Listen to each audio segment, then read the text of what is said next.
Right, good morning, everyone. Thank you for joining us and welcome to today's webinar. The webinar will cover the recent amendments to the New Jersey Safe Drinking Water Act rules and the Private Well Testing Act rules, which became effective on September 4th of 2018.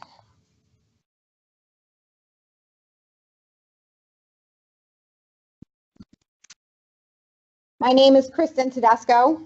I'm an environmental engineer with the Bureau of Safe Drinking Water. And before we get started, I would like to just note a few things.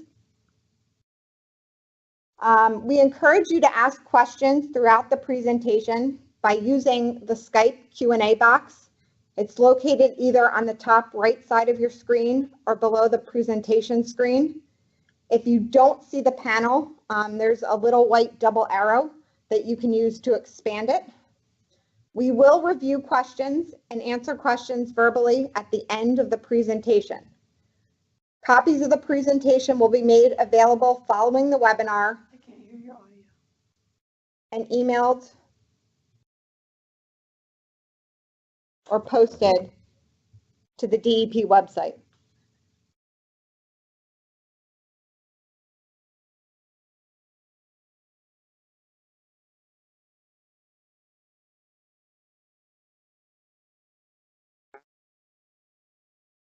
All right, just a moment. I'm getting some comments that people can't hear the audio, so we're just going to check on one thing.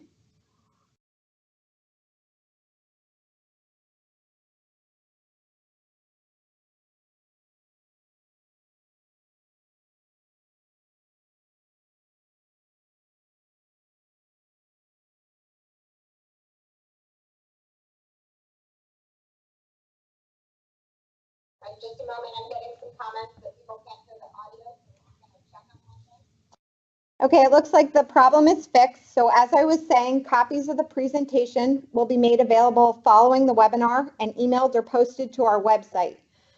This is the first webinar that Water Supply is doing. So please let us know if you have any feedback or if there's other topics you would like to see for future webinars, and we will gladly take those into consideration as well. All right, so I'm going to start with an overview of what we are going to cover today. The primary topics for today's webinar are we're going to do two new MCLs. There was a new MCL for 1,2,3 trichloropropane or 1,2,3 TCP of 30 parts per trillion, a new MCL for perfluorononoic acid, more commonly known as PFNA, of 13 parts per trillion. Associated with both of these new MCLs are monitoring requirements that will be in effect for all community and non-transient, non-community water systems. I'll also just add a slide noting some other contaminants of concern, particularly those that are picked up by the same analytical methods used to test for the new MCLs. And then we'll go over some additional rule changes, including those to the Private Well Testing Act. The rules were first proposed August of last year, 2017, and they became effective September 4th of 2018. So we have been, discussing this in multiple trainings and presentations throughout the past year. If anybody would like to see a copy of the rule adoption document that contains all the answers to comments that were received during the rule process, the link is below. Okay, so I'm going to start just by giving a quick outline of the rule process and how we go about establishing an MCL. Keep in mind that the state process in New Jersey may differ from the federal process in establishing maximum contaminant levels for previously unregulated contaminants. The state process in particular relies on the Drinking Water Quality Institute. The institute is established by rule under the 1984 Safe Drinking Water Act amendments, and they are charged with recommending MCLs to the department. Exactly what they recommend can depend on various sources. Occurrence data throughout the site, the state. It can depend on contaminants that are being monitored for under EPA's unregulated contaminant monitoring rule and other sources. and the Drinking Water Quality Institute holds regular meetings. We always post agendas and information on the meetings at the link there below on our website. There's 3 subcommittees: the health, the testing, and the treatment subcommittee. They each have a different charge. Health looks more at the health-based number and human health effects. Treatment looks at whether treatment of the 2 new contaminants are a limiting factor. And then testing determines if there's an analytical method available that can feasibly detect the contaminants. So this is just a quick shot of the public participation process in the MCL development. I'm not going to go into too much detail on this, but just note that there are multiple stages for public comment. So for anyone who's interested on what MCLs might be coming next or how we developed these MCLs, the DWQI, their subcommittees make recommendations. Those recommendations go out for public comments. They consider all public comments received before making the final recommendation. That recommendation is made to the department. The DEP commissioner then initiates the rule process, which includes a stakeholder process in advance of any proposal, a public comment period once the rule is proposed, and then finally the rule adoption. So all of those steps were followed for the development of these MCLs. All right, so now I'm going to focus more on what the actual changes are that we're discussing today. PFNA and 123 TCP. So we'll start with 123 TCP. One of the comments that we've been getting is, what exactly are these contaminants? So 123 TCP, its uses are in pesticides where it's found as an impurity. It also has industrial uses as a solvent, a cleaning and degreasing agent, and a paint remover. 123 TCP evaporates from surface water, but it leaches through soil to groundwater. It is known as a potent carcinogen. It can cause mutations and DNA damage. And it was detected in New Jersey as part of the federal unregulated contaminant monitoring rule. And you can see the range of those detections there. Brief timeline on 123 TCP. Work into this contaminant in our state started back actually in 1999, where a county health officer was concerned after finding this in some wells down south. There was a guidance value developed at that time. Over the years, as you can see on this slide, we've been in contact with EPA regarding this contaminant. New Jersey's comments led to EPA revising 123 TCP as a carcinogen and reference material around 2008. The DWQI first looked at this contaminant in 2009 and made the recommendation of 30 parts per trillion. They were asked to revisit that recommendation in 2015, and the same number was recommended to the DEP commissioner, but there were some changes to the health-based number, which is actually lower than the new MCL. So the monitoring framework for this contaminant is as follows. Monitoring will be required starting in first quarter 2019 for all community water systems less than or equal to 10,000 using groundwater and all non-transient, non-community water systems. In first quarter of 2020, all community water systems greater than 10,000 and all community water systems using a surface water source will begin their 4 initial quarters of monitoring. 123 TCP will also be required for private wells under the Private Well Testing Act starting next March, in March of 2019. Now, if you look at the schedule for the community water systems, it might seem counterintuitive that the larger systems are monitoring second. We are actually doing this for 2 reasons. Number one, all the larger systems were tested under UCMR. So the department believes that we know most of the impacted systems in that group, and therefore we're testing the smaller systems first that were not monitored under UCMR to see if 123 TCP is present in any of those sources. A lot of the larger systems have also taken steps to address the contamination already. And as we establish a monitoring framework for 123 TCP, we follow the federal monitoring frameworks that are out there for various contaminants, and they divide up monitoring into 3-year periods. With community water systems, the larger community water systems, typically monitoring in the first year of the 3-year period. The next 3-year monitoring period starts in 2020, so community water systems will be starting to monitor in the first year of that 3-year period, kind of in accordance with these frameworks that are outlined in the federal rule.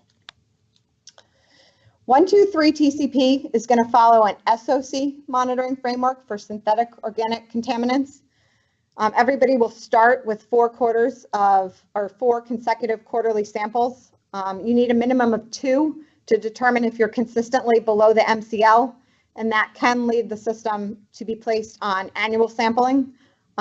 Eventually, if 3 consecutive annual samples have no detections, the system can be placed on triennial monitoring, or as is the case for the SOC framework, we can issue monitoring waivers under this framework.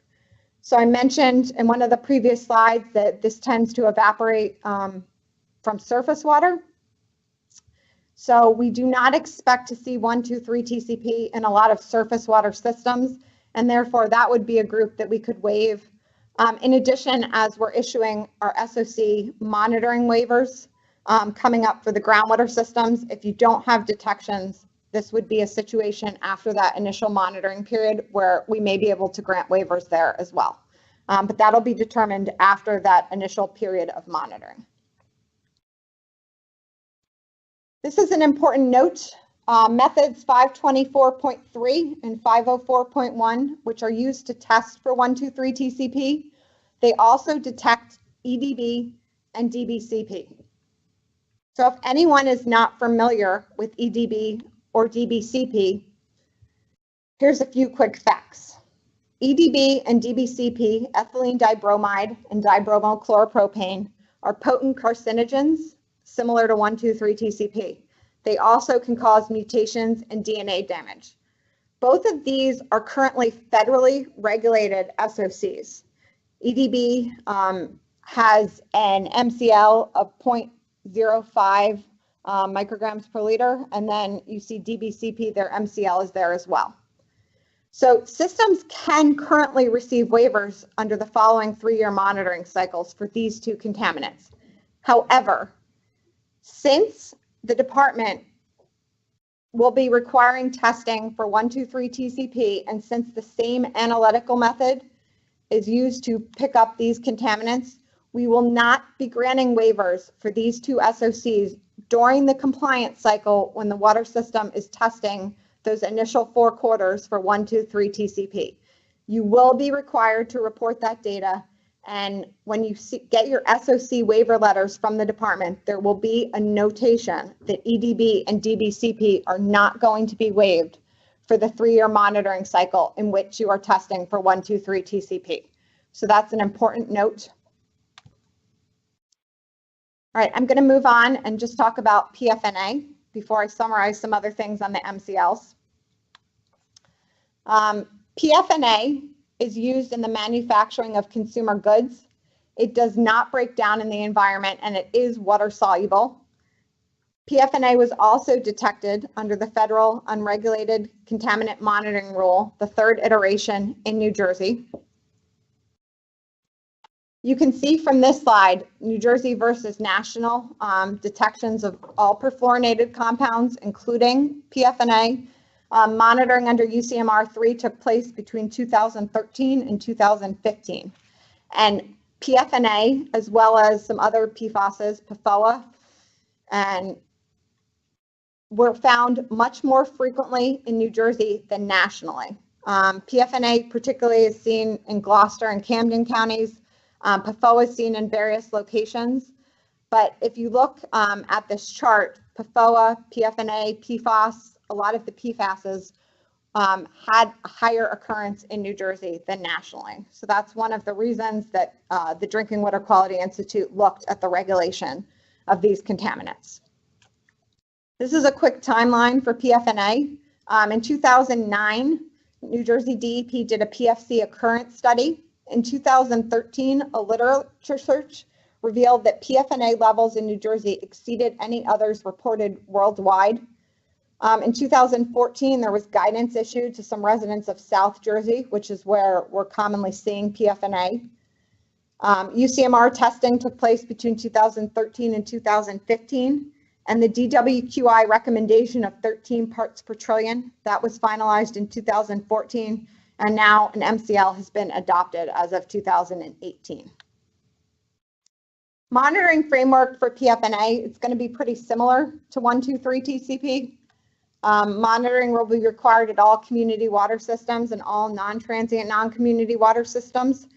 Similar to 123 TCP, community water systems less than or equal to 10,000 and all non-transient, non-community systems will be required to start monitoring in the first quarter of 2019, whereas all community water systems greater than 10,000 will be required to start monitoring in the first quarter of 2020. Monitoring is not required at this time for transient water systems or under the Private Well Testing Act for PFNA. So that decision is a little bit different. 123 TCP is being required under the Private Well Testing Act because a lot of the data that we have is from private wells across southern Jersey, and we need to see the extent of where that is in the state. With PFNA, it's believed to be more localized. It's believed to only be found in certain counties in South Jersey. So therefore, it's not being required at this time in the Private Well Testing Act, although that's a decision that could change in the future. And if it did, we'd go back out to rulemaking and put out a new proposal that would be available for the public to comment on. PFNA is a little bit different. It's going to follow the SOC Monitoring Framework for volatile organics. This is very similar to the SOCs, but with a few distinctions. You still start with the initial 4 quarters of sampling. The department can make a determination after those 4 quarters if the value is reliably and consistently below the MCL. If it is, the system can be placed on 3 consecutive annual samples. If the 3 consecutive annual samples have no detections, the system can be placed on triennial monitoring. And the monitoring period in the 3-year cycle is determined by population and type of water system.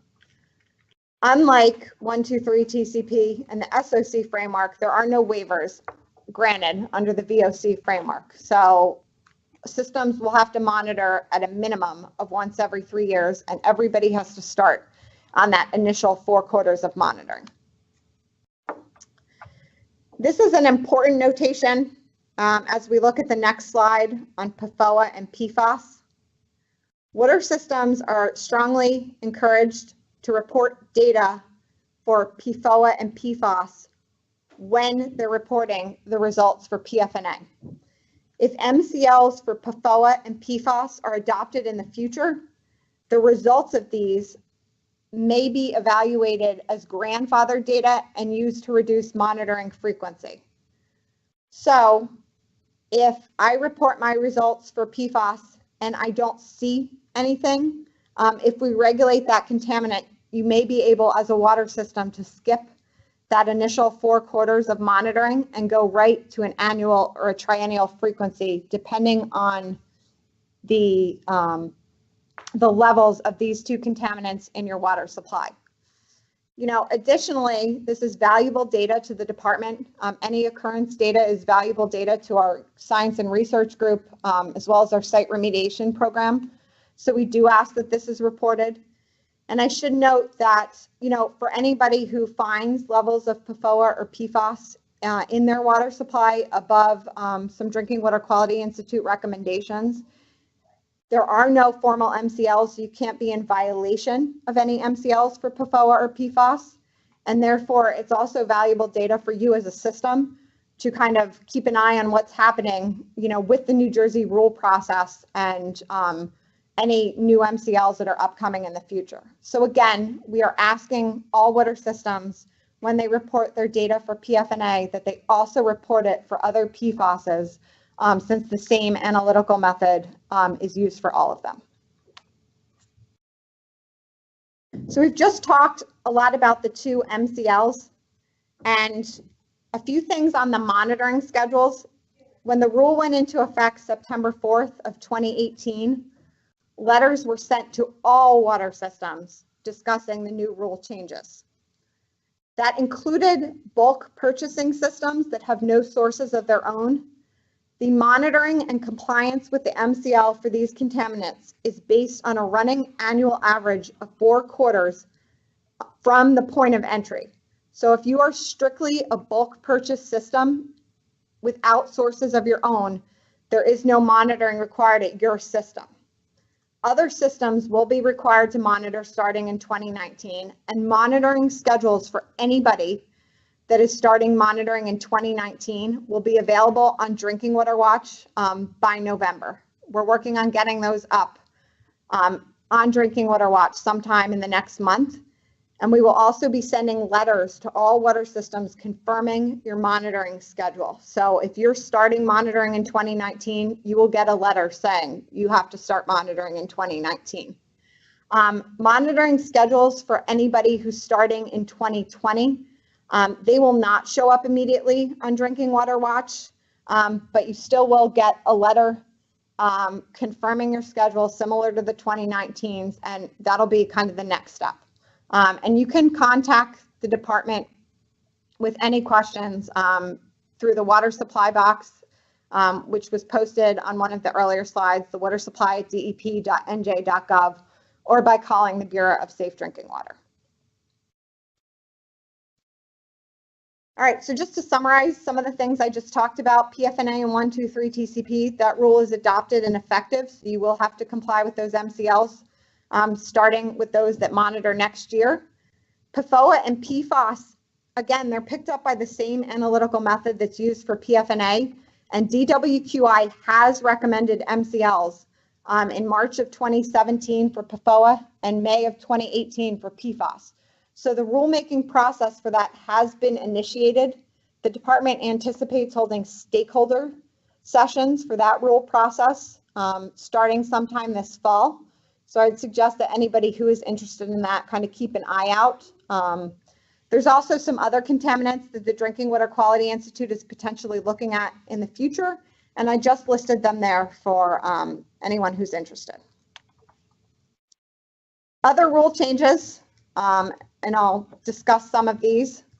First quarter of 2019, we're also requiring radiological testing for all non-transient, non-community water systems. So all non-transient, non-community water systems, your schools, office buildings, will be required to do 4 quarters of monitoring for radionuclides, including gross alpha, combined radium, uranium. This is following the federal monitoring framework.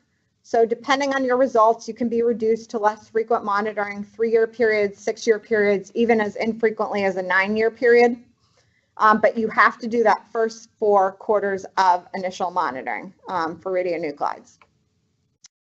But the MCLs are the federal MCLs, and any non-transient, non-community water systems, this will be included in the initial letter confirming your monitoring schedule, and this will also be up on Drinking Water Watch. I want to note also that simultaneous to the new MCLs, there was a notice of administrative change to the groundwater quality standards. Their rules basically require them to kind of follow the health-based criteria of the new MCLs. So that is probably not incredibly significant to a lot of our audience today, but you can also see that notice of administrative change on our website on the rule page. And if you have questions, again, please email us. The CCR requirements for PFNA and 123 TCP, so there's mandatory health language. Once you start testing for these, if you are seeing detections, they are required to be reported in your CCR. And the new state rules include the mandatory health effects language that would need to be included. There's changes to the Private Well Testing Act. So I mentioned 2 of them, that there will not be testing for PFNA, but that there is testing for 123 TCP that will be required starting in March under Private Well Testing Act. That will also require testing for ethylene dibromide and dibromachloropropane. Those are those two SOCs that we talked about. We're going to require everyone for private well testing to report all three, since it's picked up by the same analytical method. And then there's new one-time testing for newly constructed non-community or non-public wells. This testing is anytime you have a newly constructed well, and it basically aligns with the changes to Private Well Testing Act. So there's a few other changes to Private Well Testing Act that I just want to cover here. We did some expanded testing based on some research that was done that's explained further in the rule proposal for last August. But essentially, previously testing for gross alpha was only done in the southern counties in the state. That is being expanded statewide. So the northern counties of the state are also going to be required to test for gross alpha. Uranium testing is being added to the northern portion of the state in those northern counties. That's because a high gross alpha value in the north can indicate either the presence of uranium, radium, or both. So it's important to also test for uranium to determine which contaminant is present so that the homeowner can install the appropriate treatment, since their treatment differs. The other change that's being made is previously testing for arsenic was only required under Private Well Testing Act in the northern counties of the state, and that is also being expanded statewide. We're seeing, levels of arsenic, down south in some of the aquifers down there as well. So that has also been expanded statewide. So that's kind of a synopsis of what's happening for Private Well Testing Act. The gross alpha, uranium, and arsenic testing, that is effective now. The other changes to Private Well Testing Act will be effective on March 3rd of 2019. And just for anyone who wants more information, there's a number of trainings coming up, as well as the fact that a copy of this webinar will be available on our website. Thursday, November 1st, there's a laboratory roundtable that's taking place in Hightstown, New Jersey. There was an email blast that was sent out to all labs that has more details than is here. You do have to register so that we can make sure that there's adequate space for all participants.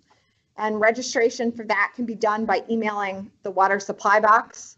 Again, or you can contact the department with questions if you did not receive that email blast. The department's also going to be doing some trainings on the new rules with the New Jersey Water Association. Those dates are scheduled November 20th, 28th, and December 6th. They're in 3 different locations, a north, central, and south location throughout New Jersey. The focus of those trainings is going to be the new MCLs, but we'll also have some other updates on the lead and copper rule, the license operator program. One of the presentations that's going to be covered at both of these trainings is sampling for perfluorinated compounds, in particular PFNA, PFOS, and PFOA. The sampling protocol for this is very specific. It can be very hard. It can be very easy to wind up with a contaminated sample. If you wear waterproof boots or use the wrong tape or use dryer sheets, things like that, that can actually impact the quality of your sample. So for any water systems that collect their own samples where your lab does not do it for you, those sampling procedures are very important to ensure that you get an accurate sample under the rule. And again, we'll be talking about that at training. There'll also be staff present at New Jersey Water's annual conference. And we have a CHA training session that's coming up for any counties that are participating in the webinar today. So there's a multitude of availability for training to get more questions answered on these rules. And depending on who the audience is, we'll go into some more specifics. Here's some other resources. If you find that you are a water system that has either PFNA or 123 TCP present in your water supply, both of these contaminants are listed on the list of hazardous contaminants. So they are eligible for spill fund claims under the Spill Compensation and Control Act. So if you have any questions, that is the website for the site remediation program, or you can contact the fund management section or the publicly funded response element. They also will be able to provide assistance for any private well owners who have either PFNA or 123 TC present in their water supply.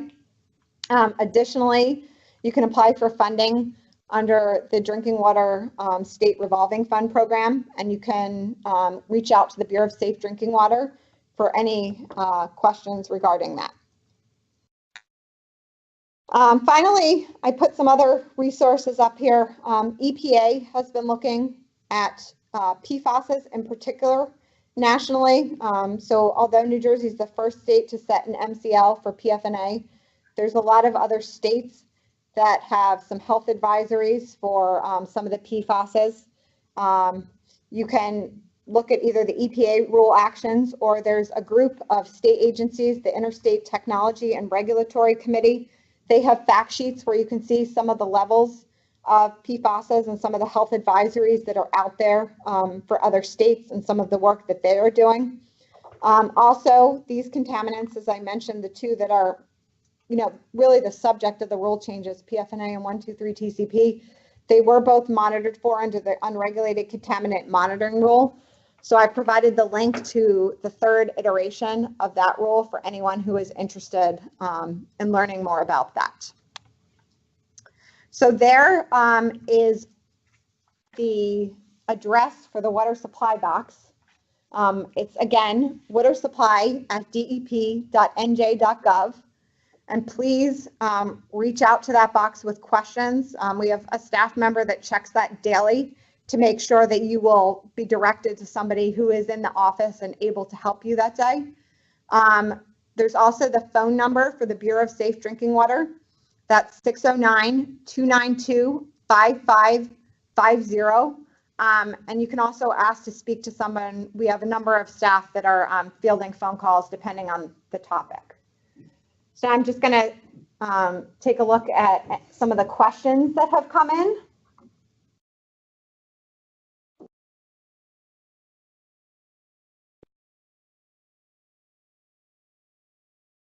All right, so the first question is, will the monitoring schedules from NJDEP allow reporting of PFOA/PFAS, or will the schedules be only specific to PFNA? If only PFNA, then E2 will reject the remaining data. So monitoring schedules in terms of compliance, what you're going to see on Drinking Water Watch will be specific to the new MCLs, but we are working to make sure that E2 will not reject the remaining data. You will be able to submit data for the other contaminants. So if anyone is getting E2 rejections now, there's still some things that we're working on, but you will be able to submit that data. So again, if you're having problems, please reach out.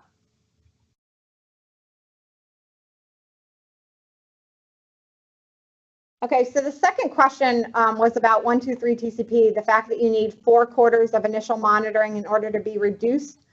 And do the 4 quarters need to be consecutive? What is reliably and consistently below? So there are thresholds basically in the federal monitoring frameworks below which, let's take the VOC example, 70% of the MCL, if you're below that value, you're considered reliably and consistently below the MCL. And these are based on the method. So there are similar R&C values for both PFNA and 123 TCP that allows us to reduce to less frequent monitoring. So we will be reviewing those, but you will need those initial quarters of monitoring. So there'll be more information on monitoring reductions. And when that letter goes out to all water systems, it'll tell you how you can request a monitoring reduction. I don't have the value in front of me for the R&C value for both contaminants, but it is, very similar. It's based on the method and it's roughly 70%, but we'll get that information out to everybody. One of the things that we are doing with these questions is we're creating an FAQ that will be available on our website. So we'll make sure that that is addressed so you know exactly what you have to achieve to be reduced. And I should note, particularly with 123 TCP with the SOC framework, there's some nuances of that framework. It's not as straightforward as the VOC framework, so that we can also, answer questions there as well. So that'll be included, that RNC, in our FAQs.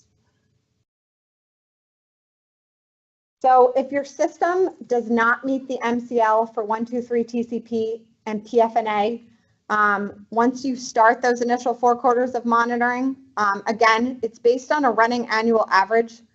So while it's possible to exceed after 1 quarter if the value is high enough, it is based on that running annual average. You will be issued then a violation of the MCL, similar to what's done for other contaminants, and there'll be a year to either put on treatment or address that issue and come back into compliance, or you'll have to go under, a formal administrative consent order similar to what we've done previously. So that's, another reason why we were asking for reporting of the PFOA and PFAS data, so that you can kind of be aware what your system has and take steps before you're actually in violation of that MCL.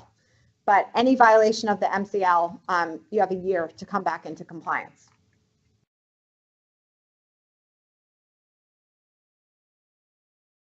So the next question is, where has TCP and the other contaminants been found in New Jersey wells or water supply sources? TCP we've predominantly seen in the southern counties, Atlantic County, Cumberland County, some of the other southern counties. We have, though, also at one point seen a hit, I believe, in Union County and up north. It is primarily known in New Jersey as a contaminant of pesticides, so you would expect to see it more in the south. But since it did have an industrial application, it's still possible to see up north, although the data that we have to date does not show it as predominantly in the northern counties. And kind of similar, EDB, DBCP, most people have had waivers. We are aware of some systems throughout the state that are currently testing for both of those that don't have waivers, and most of those are in the south because they're also more of an agricultural source.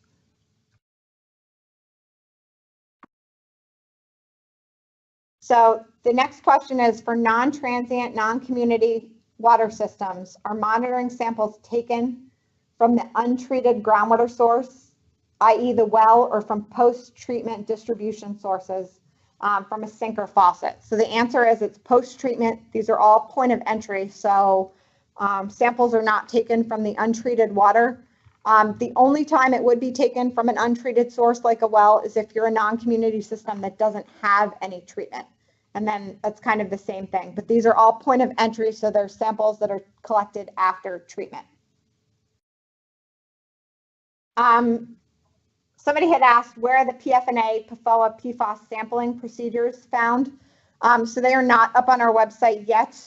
We are working on, kind of some guidance from DEP, but I would also strongly suggest, anybody kind of contact their certified lab that's doing the sampling, because many labs may already have these procedures in place. But DEP will be putting their own kind of best practice guidance for sampling. And again, that'll be up in the next month or so and discussed at the trainings that are coming up.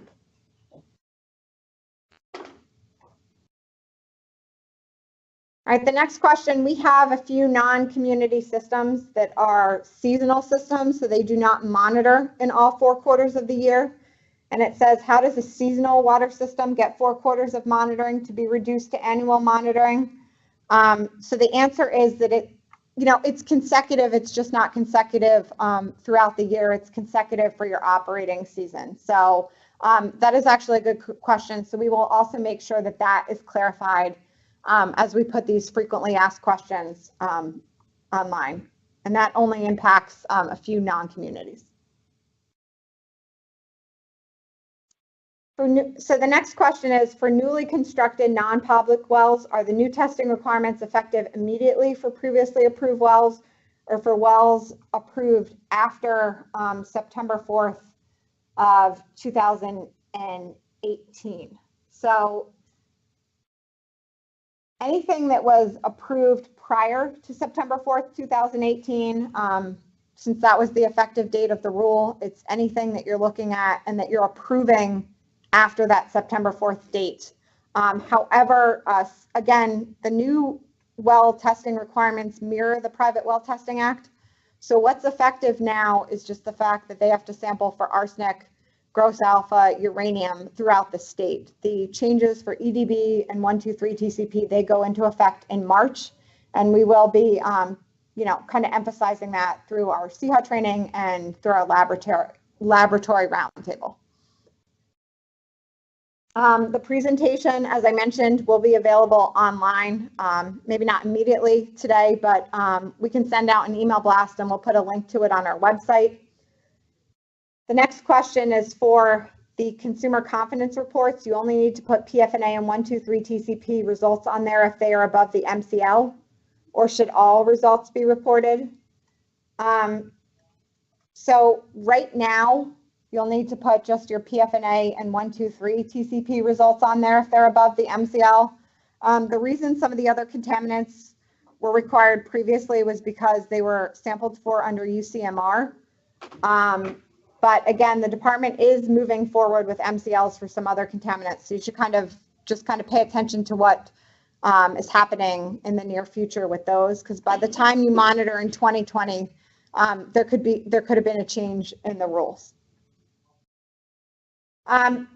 Next question is, why is PFNA only found in Gloucester and Camden County? So I should stress that to date, Gloucester, Camden, there's Salem, it's been found in one location, at least in Atlantic County. So it's predominantly found in Gloucester and Camden counties because it's associated to a former manufacturer down there. PFNA is mostly found in the manufacturing of high performance plastics. So there was a source down there that was located. While we don't anticipate seeing it other locations, again, there has been a hit in Atlantic County, and there's been, at least that was one location that wasn't kind of in that general area. So it's still possible, and monitoring may show otherwise. When do we anticipate an adoption on PFOA and PFAS? If we come out with anything, there would be a proposal that's anticipated by the end of 2018. We have a year from proposal to adopt the rule. So it's very likely that any adoption for PFOA or PFAS would not happen until the end of 2019. And that is, again, why we're asking systems that sample in 2019 to report that data for grandfathering, if possible, because it's more likely that adoption would happen to kind of coincide with 2020 monitoring, or possibly later, depending on how quickly this moves forward. So it looks like those are the bulk of questions. If there's any others, again, please contact the department, watersupply@dep.nj.gov. We will continue to send email blasts out about the new rule. You'll be getting letters and more blasts about training. If there are any other materials that anybody would like to see, so in addition to the FAQs or a copy of this webinar, please let us know. Those are all things that we're considering and kind of putting together right now, so that we can develop those to you and put them up on our website and get them out there before everyone starts monitoring in 2019. All right, so thank you all for joining us. And yeah, if there's any other questions, please email. A copy will be available on our web. Thank you very much.